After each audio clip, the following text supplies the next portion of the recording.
dikim navê te tere, dila min ê li ber pencereya şev derdê min li hundur çavê min baranı.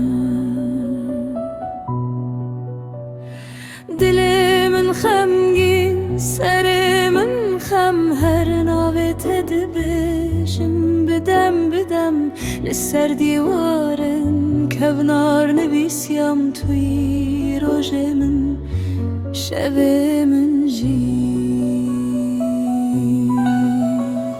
Heviya dilê min tu li kuyî, her dengê te di hewara min de te were veger bê to jiyan xeweye.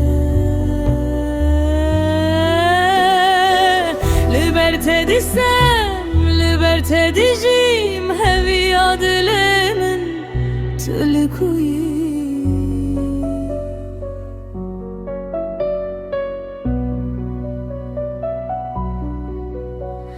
Çemreya navenda me dizanê li ser berfên kevnar, bênûsa te heye her cihê ku diçim, bonî te tê her gotinek xweş te dipirse.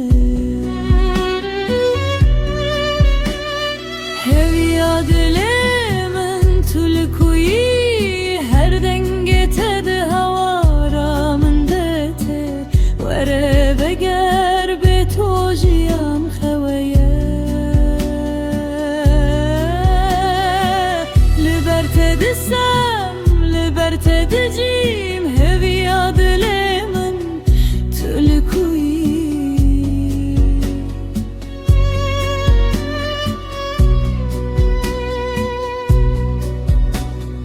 Xewn û rastî li nabev dişewitin,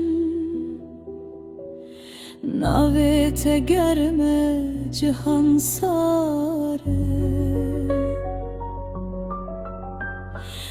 Ez bi her hevda derdê xwe dixwînim, tu bibêjî ez jî li verim. Ay heviya dilê min tu li kuyî, her dengê te di hewara min de te were veger bê to jiyan xeweye. Li ber te disem, li ber te dijîm, heviya dilê min tu li kuyî.